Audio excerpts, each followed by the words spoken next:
baby. What's up, what's up? I'm Jonathan. Zelda. And welcome back to North Lake Survivors. How you been, sir? Good. Have you been? Pretty decent. Just working.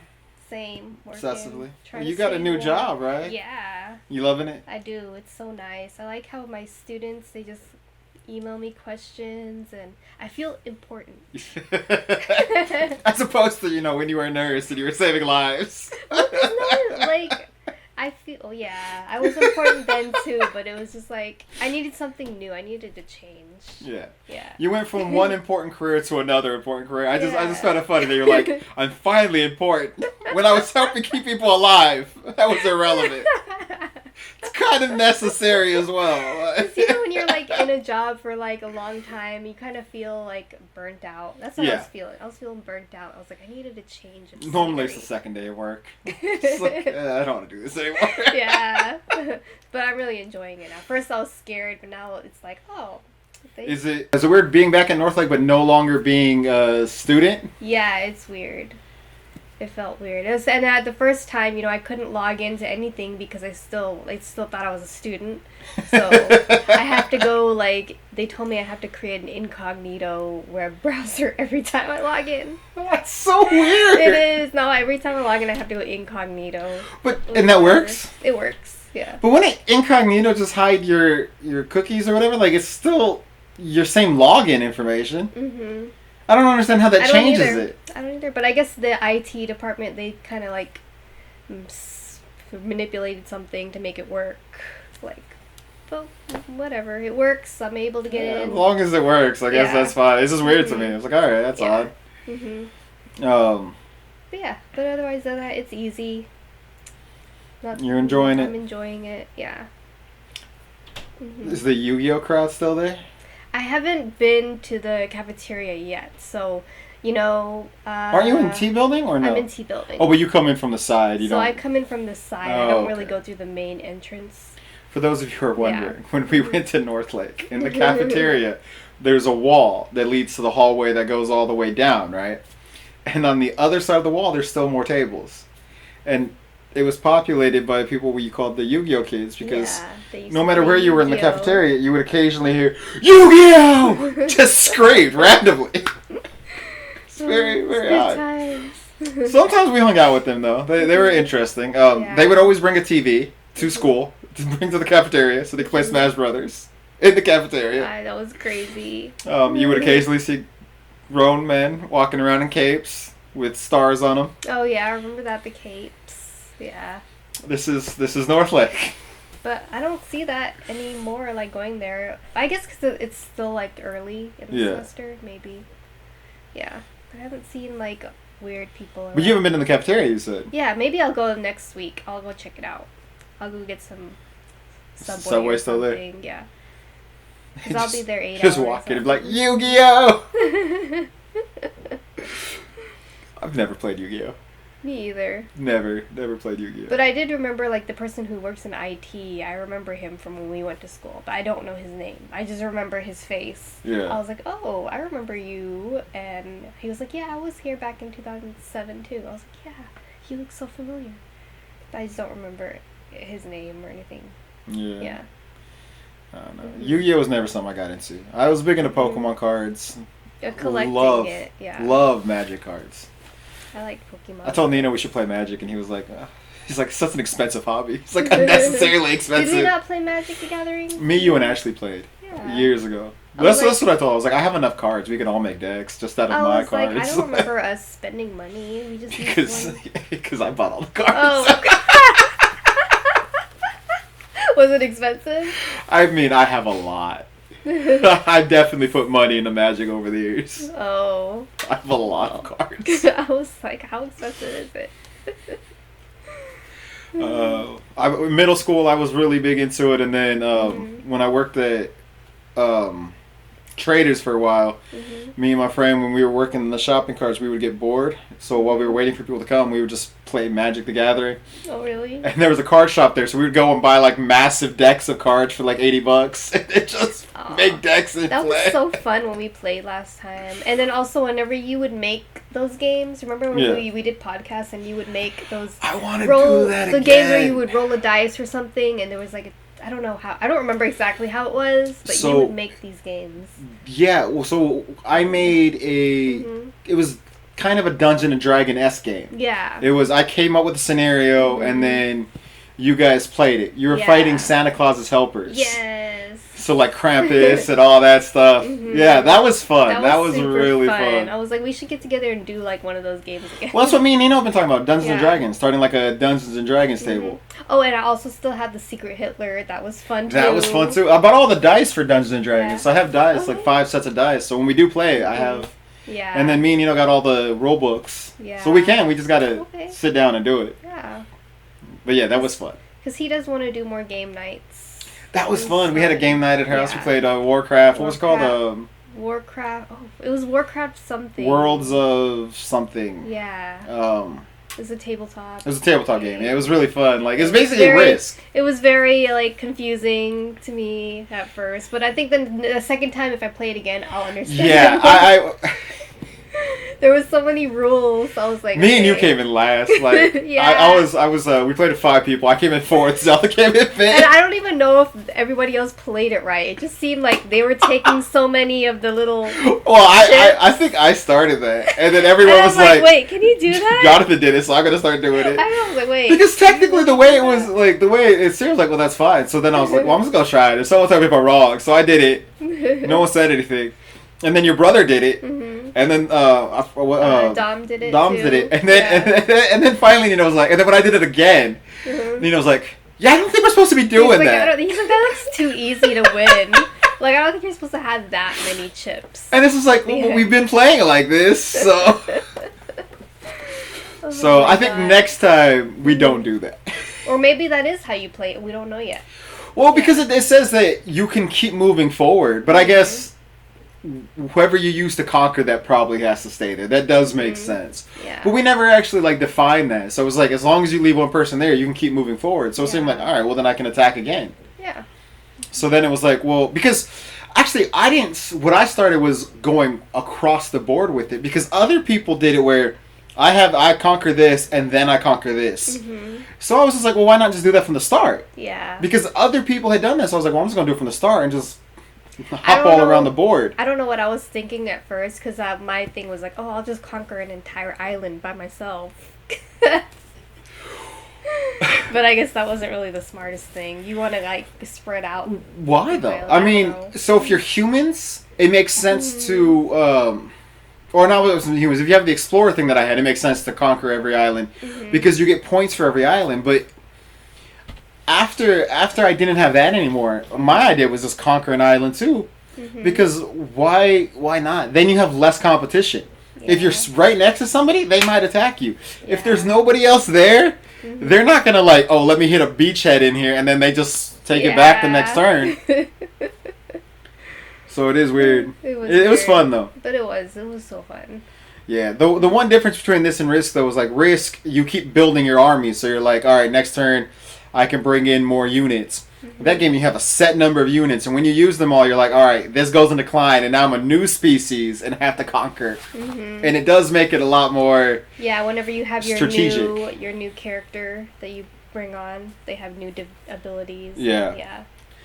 And so it's just like, you can't just keep expanding. You have to you can only expand to a limit, and then you're like, all right, I'm these new guys. I still have that, but I can't do anything with it anymore. Yeah, they're just there until they get taken over. Yeah, pretty much. It becomes kind of it's real strategic. Towards the end, you were like, all right, let's just switch new characters. Yeah. Let's switch new characters.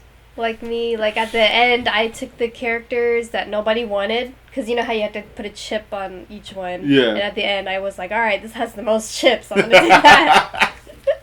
Even though they were like the suckiest character, I was like, they had the most chips on. Oh man.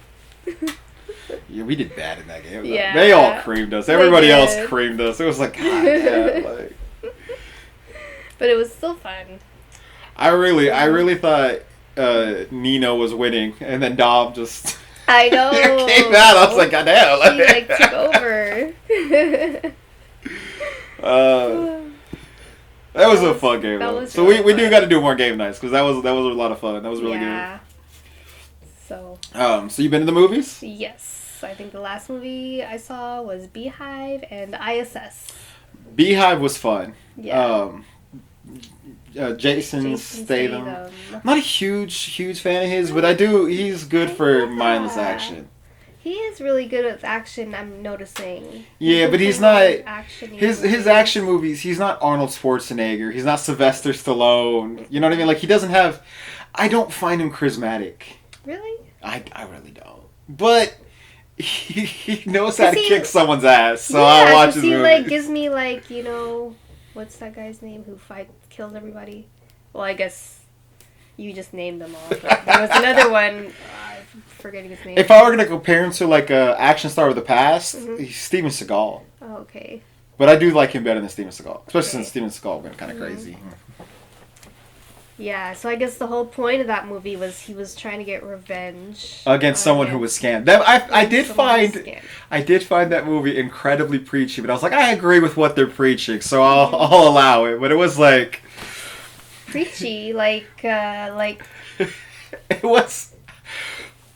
I hate internet scammers, so I'm all for killing them. But the whole movie about like let's kill internet scammers, I was like, in my head, I was like, someone got scammed and wrote a movie about it. I love it. I thought it was genius, but I was like, as someone who's been scammed before, I'm all for it. You've seen how many times I've got scammed, and I'm like, damn, can we just murder these people? Didn't you buy a potion on the internet? I did buy a love potion. But I'm not talking about that one. That one was just pure stupidity. I bought a love potion on the internet. It actually did work years ago because he did message me. The guy, I put it on. It just had a year-long delay. It had 2-year-long delay. It was like after I got engaged, the guy messaged me and he was like, "Hey, want to hang out?" Oh my god. And then he was like all sad. He's like, "Man, I really missed my shot." So it did work, but after I got married. So if you buy a love potion, just know it has a 2-year lag. Yeah, so I got married to someone completely different, and then he came back after and was like, "Hey, I screwed up. You were really a good person for me." And I was like, "Oh no, shit." So how did you get scammed on the internet? Okay, so I got scammed because my aunt, her Facebook page was hacked, and someone hacked her page and then asked me, pretending to be her, they were asking me for money. And I know, she was, before, I don't know how she's now, but I know before she's asked my dad for money. So I was like, oh, okay, I'll go. Since she does need, financial help sometimes, I was like, all right, I'll help her. And so she gave me some weird-ass email address to sell it to. And that should have been That should have been my first red flag, because I did say something. I was like, whose name is this? And she was like, oh, I'm just using this email address. I forgot what she said, but that should have been my first red flag. Should have definitely been a red flag. It's it was some weird, non-related email address. It was, weird. Not even her name. Yeah. And she was like, send me $200. So, I Zelda her $200. And then after that, she was like, oh, I'm sorry, I need another $200 or $100 for this. And then in my head, I was like, what? And that should have been my second red flag. You sent her more money? Yes! That should have been my second red flag.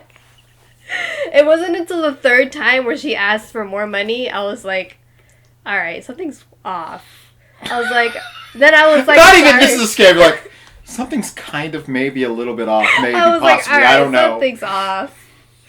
And then I told Nino, because Nino didn't know what I was doing. I was just like, we were driving home from the movies, and I was just doing this, and I was like, my aunt's asking for money. And then I showed him the email address. He's like, that's not your aunt. I think you're getting scammed. Why? And he's like, what the fuck? And then lo and behold, the next day she was like, I got scammed. I was like, no shit. I sent your fake profile. Hold on. You figured out it was a scam and didn't immediately call your aunt so that she could warn other people that it was also a scam? I messaged my dad, and my dad told me. Because I was like, hey, why is she, asking for money? And he's like, don't. She did that to your uncle, too. And they didn't warn me. My dad should have warned me. It wasn't until, I sent her money, I asked my dad, and he was like, oh, That's a scam, because she also messaged your uncle. I have this friend. I'm not gonna say his name, but he's in the film industry too. He does like props and all that. Mm-hmm. And cool guy. I haven't talked to him in years. Really cool guy. And he just out of nowhere started messaging me about working on this project, and I was like, okay, yeah, that's cool. Mm-hmm. And then it was like, yeah, you gotta sign up for this thing, and then like after. And I was like, oh, okay, yeah. And so then I was like looking into it. And I was like, this doesn't seem legit. And so then like I went to his page and I was like, why do I have him as a friend twice? I guess a scammer maybe copied his account. And so I was like, okay. Because before actually sending money, I investigated it. Mm-hmm. I didn't just start sending money to people. Yeah, me, I don't have the brightest. I don't know what you would call it. Like, I don't have critical thinking, maybe. I don't know. It's like something doesn't click and I don't investigate it. I just kind of, I'm very quick with my actions before thinking. Yeah, you're impulsive. Yeah, I'm very impulsive. There you go. That's the word. And then, yeah. Then I was like, shit. I was so mad. I was like, oh my god, that's a lot of money I'm not going to get back. It was like $300. I was like, shit. What am I going to do? I was so angry. That was like, I even posted on the internet. I was like, I hate scammers. You guys so I completely sympathize with Beehive's plot because scammers are the worst human beings, and what he did to them, I think, is very well deserved. Yeah. Blowing them all up and killing them all because they are taking advantage of nice, kind, naive people. Yeah, exactly. But it was just like, it just to me was like, you made a whole movie about just killing scammers. Like it was insane. I don't know. The whole time I was watching it, I was like, this dude got scammed. Either he got scammed or his mother or someone got scammed. Yeah. Like, someone close to him got scammed. Someone involved in that movie got scammed. Because it really did view like, oh, he's just getting revenge against people who hurt him. Yeah. Like, it's just way over the top. Like, fuck these guys. Because he tried to kill everybody who was involved. Oh, he did. He scorched Earth, yeah. Yeah, everybody. And then I guess it wasn't till the ending that it was like the president's son. The president's son was the one who was like at the top of the command. Yeah, he deserved to get shot. He was annoying as hell. Yeah, he was so annoying. That was a really fun movie though. I really enjoyed that movie. Oh my god, the ending was so corny. Whenever he was like, spoiler alert. Which part? Was the very ending. Whenever John Statham, what's his name? The Beekeeper. But what was his real name in the movie? I forgot. Can't remember. Because the girl, like, the FBI agent, she was trying to take him down, but it was her mom. Oh, when she... Yeah. When he was leaving and then he just looks back and then she looks at him and then she lets him go. Yeah, and she was like, goodbye. Whatever your name is.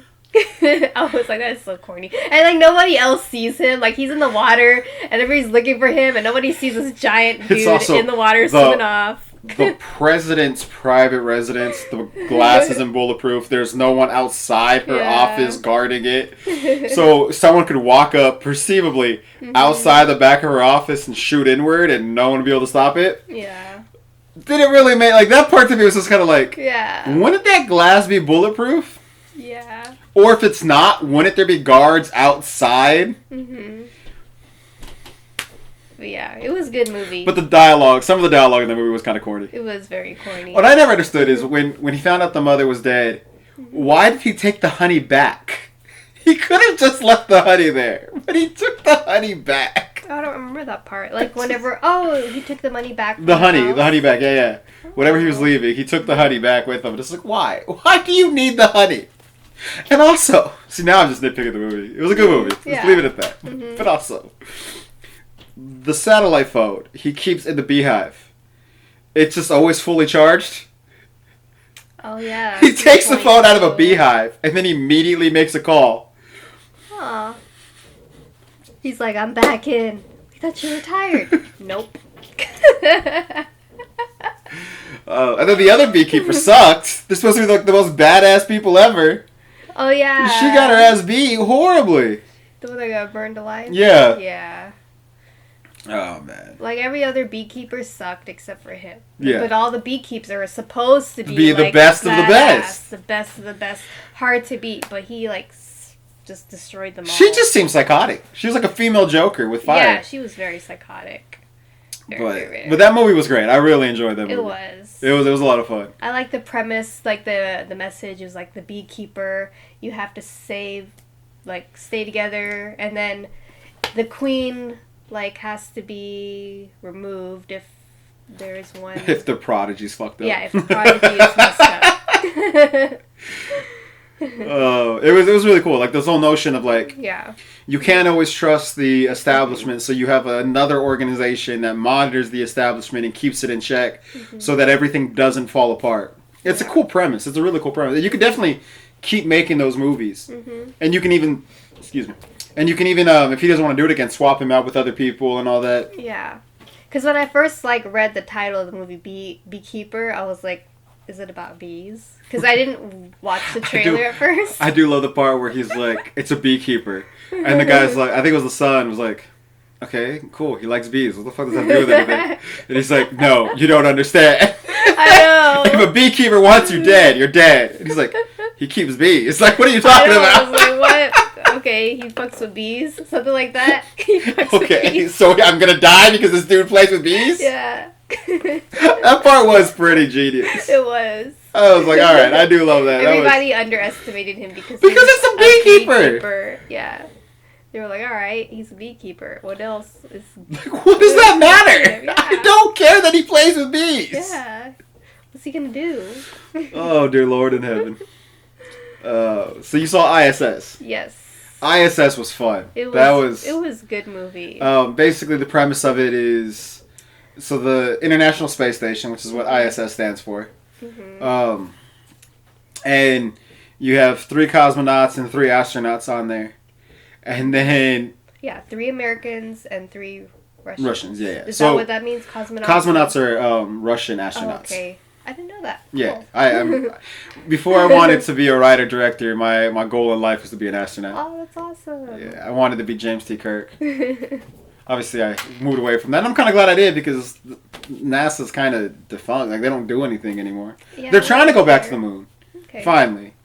But since the 60s, we haven't really explored space. Yeah, I don't really hear anything about it. Kind of like, hey, we're done with that. Yeah. But, I mean, it still could... But it looks like we're starting to rev that back up. So, hopefully we start traveling the stars. Yeah. I would love to go to space before I die. Yeah, that'll be fun. That would be really fun. And not like William Shatner went to space where you're in the atmosphere and you float and that's cool, but I want to step foot on another, like on the moon or Mars or that would be awesome. I don't know, Elon Musk's going to build a colony on Mars. Maybe I'll go visit it. Yeah. Whenever he does. Whenever that is. Yeah, that's crazy. But so when they're on the space station, war breaks out on Earth. Like, looks like nuclear war. It looks like it, and nobody knows what's going on up there until they get like a message from... So they can't contact Earth at all, and so then Americans and the Russians both get a message that say, take over the space station no matter what. Yeah. Meanwhile, the space station is slowly losing orbit. Yeah. It's slowly losing orbit, slowly going down to Earth. And so the head American and one of the Russian women, well, there's only one Russian woman, but she wasn't in charge. Yeah. Were having a relationship that no one knew about, but everybody knew about. They're like, you guys are horrible at hiding it. Yeah. And so then you just, you play it out. So the American obviously is like, no, we trust them. We're not doing this. We've been living together all this time. And even, so the beginning of the movie, it's the guy and girl coming up, the American guy and girl coming up. And the American guy's been there before. But the girl, this was her first time. The American girl? The American girl. Yes. So she didn't know anybody there, but all the 5 other people they knew have a lot of history. Yeah. Which is important because it's the whole premise of the movie. So giving spoilers. Yeah. And so then, like, the American dude's like, no, but the American guy who came with them, who's all about, like, my kids and family and got everyone gifts, is like, but they're going to come after us. we can't trust them because they're gonna hurt us. Yeah. He was so paranoid. They were all paranoid. Yeah. And then the Russian leader, like, tried to kill the main leader, the American leader. Yeah, because he told him there was something wrong with the satellite. Yeah, so he had to go outside and manually fix it. I don't know why he was the person who had to go outside. I don't know why he was the person they... Because he was in charge, and you don't have your people do something that you can do yourself. Okay, so he knew that it was risky. Okay. And he didn't bring a person with him, even though he was supposed to, because none of the Russians volunteered to go with him, and he didn't want to leave. I don't think he thought they would like knock him into space, but he didn't want to leave one American alone in the space station. Right. So he was trying to mitigate the danger for his people. Yeah. He was doing what a good leader does. Yeah. And then when he got up there, he realized there's nothing wrong with it. And I don't know if he got to tell them, hey... No, they cut the communication off before he told them, hey, there's nothing wrong with this. The good Russian dude cut the communication. Because he didn't want to do it. He was torn between duty and honor and what he was supposed to do. Yeah, he was so torn. He was like, do I do this? He almost cut it and then started crying. Yeah, like at first he was going to cut it and he moved away. And I was like, oh, thank God he's not going to cut it. But then after that... Then he did it. He did it because... And then after that, I don't want to tell too much because it was brilliant, but it all went to hell. Yes. Oh my gosh. But it was great. It was very symbolic. And so many twists and turns, and it was very much like a Cold War movie in a non-Cold War age, which is very cool and very interesting. Like it's all about the mistrust and mutually assured destruction. Yeah. Them trying to destroy each other. When they should have just been working together. It's like, you've known these people for so long, but because someone down on Earth says, oh, you have to... The American scaredy cat and the head Russian dude were both operating... Well, the American... So they were the two kind of villains of the movie. But like the Russian dude was operating from... I love these people. They're my friends. I've known them all these years, but it's duty. It's honor. It's this is my duty to my country and to the motherland. I have to do this. Yeah. The American dude was just operating straight out of fear. So it's like, what do you do in that? It's very much a psychological movie. What do you do? One of the podcasts I listened to, Movie Crypt, interviewed the writer of this. It was a pretty cool interview. Oh, really? Yeah, he talked about the paranoia and all that. It's really, you should check it out. A couple weeks ago, Movie Crypt. I forgot his name off the top of my head. Do you remember the name of the writer? Oh, no. No. I don't remember this. It's like 2-3 weeks ago on Movie Crypt. I'm sure you can find it. But it really was cool about like just introspection of these people and what do you do when you're alone, isolated, and you think someone's going to kill you. I heard it referred to as Among Us. I've never played that, but you played that, right? Oh yeah, Among Us. Yeah. It's like there's a killer among the group, and you have to find out who it is. Yeah. Yeah. They're like, this movie's just that instead. Yeah. Like, it's a movie. It was great. I really enjoyed it. Oh. They need to make more movies like that. Yeah. I love concepts like that. I just saw this movie yesterday called Freud's Last Session. You know who Sigmund Freud is. Yeah. Anthony Hopkins played it. This was like a very nobody. I've seen no advertisements for this movie. Freud's I think it just came out, and it's only playing once a day. It's insane. I guess it must not have been advertised. It's like so under the radar, but it was brilliant. So it's about Freud. It's about apparently before Sigmund Freud died, he had a meeting with someone from I believe Oxford, but we never know. But I guess there's no record of who he had the meeting with, and so this movie puts out the premise that it was. What's his name? C.L. Lewis or C.L. Lewis? You know who that is, right? C.L. Lewis? Chronicles of Narnia. Have you ever seen those movies? I've seen one of them. So he's the guy who wrote those books. Okay. So at the time, it was he was at school. Tolkien was at school, and stuff like that. So they're like, well, what if it was C.L. Lewis? And so it's a movie during like the beginning of World War II, right before Sigmund Freud dies, when he and it's most of the movie takes place in Freud's house. Some of it takes place out there. There's a whole storyline about his daughter and him struggling with her being a lesbian and all that. Okay. There's they sometimes go to the house because there's a bomb threat, because it's about getting a World War II and they're afraid that the Nazis are going to bomb England. But it's mainly in Freud's house, mainly in like 2 rooms, and it's a conversation between 2 intellectuals about God. Oh. And Freud being, a staunch atheist, and C.L. Lewis being a kind of born again, because he had faith, lost it, and then got it back. And them arguing about God and life, and is there more? And what does it mean if there's more? What if it means if there's not? And it's such an actor movie. Like, it's just these 2 guys acting against each other brilliantly.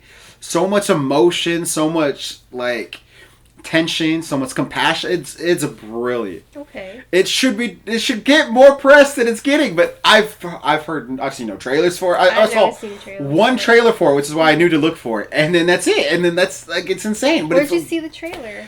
I watch a lot of movies at theaters, so I saw it in front of something else. Okay. I can't remember what, but it's just like no one's talking about this movie. Dang.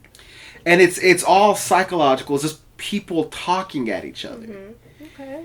It's brilliant. You definitely need to go watch it. And then last week I saw this movie called American Fiction. Have you heard of that? I haven't heard of that either. Have you ever seen A Hollywood Shuffle?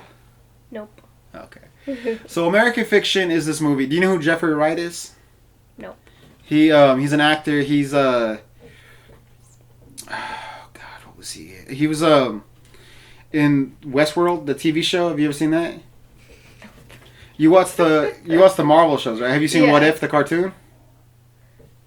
What If? Yeah, the cartoon. That's a no. No. Okay. So he's an actor. He plays the main star. So basically the premise is he works, I believe, he works in California, like an Ivy League school. Mm-hmm. And he's a writer, but he's been struggling writing his next book. He's kind of gotten to the point in his life where he's a little bitter. Yeah. But he's still chugging at it and trying to write. And then it deals heavily with like, so then there's this woman who comes out with a book, and she's a black lady. She comes out with a book, and it's so over the top black stereotypes. And he's just like, what the hell is this? This is horrible. This is basically like, this is just stereotypes, and this isn't what black experience is. And his book keeps getting rejected from places because they're like, well, we want black authors. And he's like, we want a black story. And he's like, I'm a black man writing this book. It's a black story. Like, what are you talking about? They're like, well, it's not black enough. And so then he reads her, and then he sees her book, and he reads excerpts of it, and it's so over the top stereotypes. And he's like, you know what? Fuck this. He's like, I'm gonna prove how ludicrous this system is. And he writes the most over the top stereotypic black book, like gangsters, drugs. I think I did see the like trailer about that. He's just making fun of what people think black stories should be, and it just blows up. And he sells it for insane amount of money. That movie's already out? Yeah. Oh, I saw the trailer. I saw it last week. It's genius. It looks really good. I know what you're talking about now. I did see the trailer. So genius. I do want to watch that. Yes, you have to go watch it. It's so brilliant. The reason I said American Shuffle is because American Shuffle, this movie's more of a drama. It's funny, but it's more of a drama, and it deals with that topic. American Shuffle was a movie back in the day that dealt with that same topic, but just straight pure comedy. Yeah. But it's brilliant. American Fiction is a great movie. You have to go watch it. Yeah. Okay, we'll go watch that one. It's all about how white people just like, I want to be seen as woke. Yeah. Without actually caring about anything. Exactly. It's brilliant. That was definitely one of the best movies I've seen in a long time in theaters. I didn't even know that was already out, but I did see I remember now seeing the trailer for it. Yeah, it's great. It's really great. Yeah. They're making movies now, like they're making kind of indie movies again in movie theaters. There's another movie I think I'm going to go watch tonight called Origin, which is all about like the caste system in America and like race relations and stuff like that. It's like it's cool that they're doing more indie like dramas again because those went away for a long time. Yeah. Well, because it's all blockbuster movies now. Blockbuster movies. Like Mission Impossible, Marvel, Star Wars, Jurassic Park. Oh, we haven't had a Jurassic Park movie in a while. But the last Jurassic Park was a couple years ago. Yeah, it was like 2 years ago, right? Yeah. We need another one. But they're making another one. Good, I know you don't. I'm excited. By the writer of the but first all the two. Other like movies, I didn't watch the Mission Impossible. Did you? Yeah, Was it watched good? the movies. I like them. I need to rewatch the others because there's like 8 of them. This is the 7th. Yeah. I've started. I watched the first episode and I was like, I don't know if I can do this. But apparently, if on the first movie, Ethan Hunt, when you see his record, it says the name of the guy who recruited him, and that's the lead character from the 2 TV shows. Because there's 2 TV shows, one in the 60s and one in the 80s. When the guy from the main guy from the 60s show, or one of the guys from the 60s show, is now the lead guy in the 80s. So I was like, I'm gonna watch the shows, and I watched the first episode. I was like, oh, this isn't good. But I hear that when Leonard Nimoy's Spock shows on the show, it becomes really great. And so I think that's like season 2 or 3. So I'm like, all right, I gotta get through these first 2 seasons to get to the show that everyone raves about. Oh my gosh. And then I'll rewatch all the movies. But yeah, I have all the movies. I do love the movies. Yeah, I feel like I need to rewatch it before I watch the new one because I don't remember what all happened. The new one though also, you don't have to be in a rush to watch the new one. Mm-hmm. Not that it's not good. It's really good. I did enjoy it. Mm-hmm. But it ended in a cliffhanger. Oh, it does. And it does say that in the show, in the movie. This is part one. Which I do like because when we watched Fast and Furious, it did not mention that there was going to be a cliffhanger. It didn't mention, this is going to be a part 1. Well, they did say that it was going to end in a two-parter. What but did they say that? It didn't say it in the movie, but Vin Diesel has said it in interviews. I didn't listen to Vin Diesel's interview. But the fact that it didn't say part 1 of the movie made me think this movie is going to end, and then it's going to set up the next movie, not end kind of in a cliffhanger. It ended a massive cliffhanger. I'm like, what the hell? 3 movies ended in a cliffhanger, and all of them made me mad. Yes. Which was the other one that ended in a cliffhanger? Spider-Man. Across the Spider-Verse. Yes. I forgot about that. Yes. Which I love that movie. The movie was brilliant. Everyone in the movie, like when I went, it was when I saw it in IMAX, and you could hear a pin drop. Everyone was so engaged in that movie. Mm-hmm. Everybody loved it. And then the movie ends, and people stood up and booed. Because they were like, what the hell? What? And it's not because they didn't like the movie. It was because they're like, no, that's not where you... They could have ended Spider-Verse 5 minutes before. You set up the next movie, and everyone would have been fine. And it was already a pretty long movie. It was. It was long. Too long to be ended on a cliffhanger. But if they had ended it when Miles finds out, like, if you had ended it when, like, Miles finds out that he's not on the real Earth or whatever, that would have been a great ending place for the next movie. Instead, they end it where everyone's coming to rescue him, and they're all jumping, and that's where you end it, and it's like... No, now I just want to see what happens next. I know. Like, that's not a satisfying stopping point. It's not. 5-10 minutes before that would have been a perfect stopping point. I wonder when these movies are going to come out. Well, the strike pushed them all back. So is it going to be like next year? Yeah, I think it's going to be. Not even in 2024? Not this year. They were all supposed to come out this year. Because now I'm going to forget what happened. Well, I just rewatch them. Yeah, because I already forgot what happened in Spider-Verse. I'm like, I know it ended in a cliffhanger, but I just don't remember like what happened. Because of the spider wasn't from his universe, whenever he did the thing that sent him home, it sent him to that spider's universe, not his. So then he got captured by that universe's Aaron, his uncle, and the Prowler of that universe, which is Miles Morales. Yeah. So his double captured him. Okay. So then Gwen and all the other people are coming to save him. That's how it ends. Yeah. But it's just like... Definitely have to rewatch it before 2025. But that's what I'm saying. Like, Mission Impossible, you're not in a rush to watch it because there's no ending to the newest one. Yeah, it's a part 1. I remember now. Okay. So you have time to get back to it. Just watch it before. This whole year because it's not going to come out this pretty year. Much. Yeah, pretty much. Tom Cruise was trying to get... So during the strike, during the like actor strike and all that, they gave waivers to small studios that agreed to the actors and writers' terms. Mm-hmm. Hey, Goliath! He's running around. You see him under the bed. Goliath. Yeah. They gave waivers to small studios who agreed to all their terms. Now, Mission Impossible is made by, I think, Paramount, right? Or something like that. Like, it's by a big studio. Yeah. Tom Cruise was trying to get a waiver to film Mission Impossible 8 during the actors' strike, and they're like, no. Like, it's not a small movie. You're not an independent studio. Like, you don't qualify for the exception. Dang. But he tried. Well, he tried. I haven't seen it yet. I don't even know where you can watch it, but I just heard about it. I was like, I gotta see this. There's a documentary out called Tom Cruise, The Last Movie Star. Last movie star. And I'm like, he is.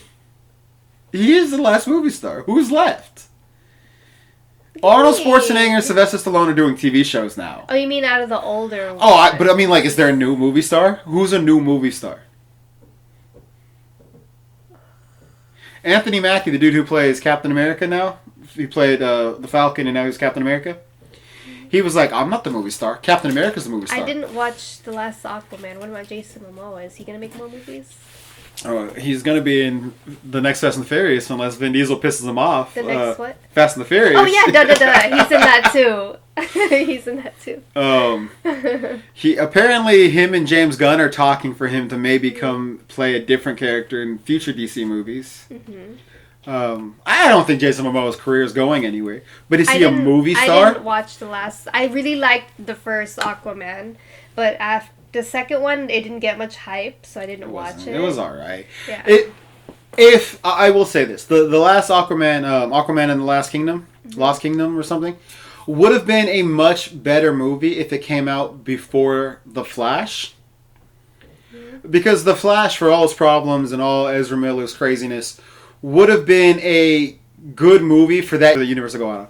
If that was how that universe ended, that would have been great. But then you have this one last movie in that universe, which doesn't feel epic to be the last movie in that universe.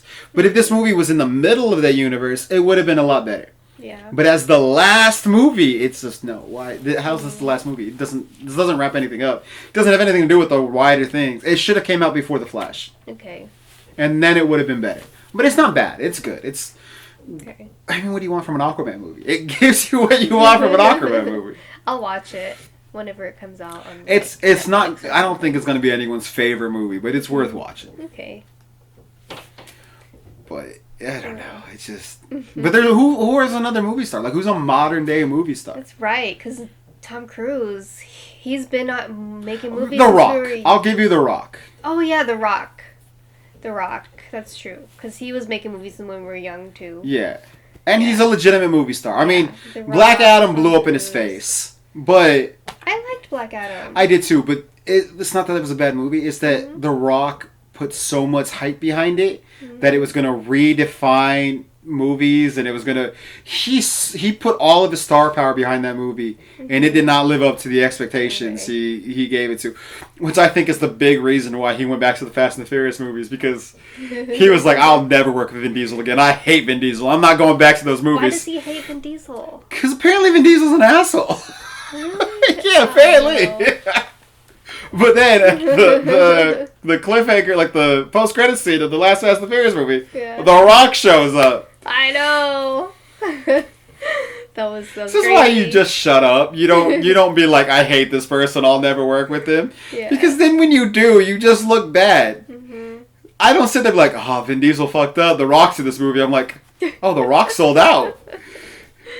Oh my gosh. But The Rock is a movie star. He's a legitimate movie star. He is. But you have, like, Vin Diesel, I don't think is a movie star. He has a franchise. He's not a movie star. Because I've never seen him in anything else besides Fast. Well, Chronicles. The Riddick movies. The Riddick movies are pretty great. Okay. And the Triple X movies are pretty good. Mm-hmm. But they're not making those anymore. They keep talking about a fourth Chronicle movie, but where's that? Like, when are you doing it? Yeah.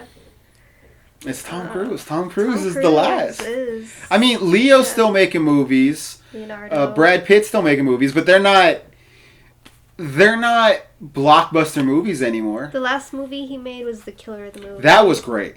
I need to watch that. It's just so long. It's a long one, but it's brilliant. That movie is really great. Yeah. I didn't even know they were in it. I was watching the movie. I went to the movie to watch it. Because this is Martin Scorsese, so I was like, I'm going to go see this. So I was watching it. I was enjoying it. I was in. A really great movie all the way through.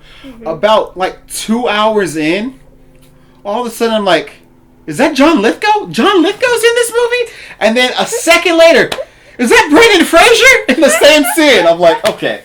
I was like, this movie was great, and now it's brilliant. Oh my god. I didn't even know either one of them was in this movie. They were like, surprise. And so far, like a whole movie happens, and then both of them show up in the same scene. That's crazy. Playing against each other, and I'm just like, oh, it was brilliant. It was that's a great movie. That's definitely worth a watch. I'll definitely watch it. Because I know it should be streaming somewhere now, since it's been like a year now. Yeah, it should be. It should be streaming. Basically, ladies and gentlemen, go to the movies. Go see things in theaters. Yeah, go watch Tom Cruise. We don't know. I mean, he'll be acting till he's probably 80. He'll be doing Mission Impossible movies till he's 80. His own stunts. Oh my god, I can't believe he did his own stunts. Hey, but the dude's in great shape. Yeah, he is. You can't fault him. Like, the dude stays fit. He is. He looks really good for, I don't know how old he is. 79. No. But he looks really He has good. to be in his 60s, right? He has to be in his 60s, 50s. He has to be like our parents' age. Scientology saves you and makes you young. It does. That's the key to life. Scientology. Alright, ladies and gentlemen, I'm Jonathan. Zelda. Give us legends. Give us Scientology. Oh, okay. That's new.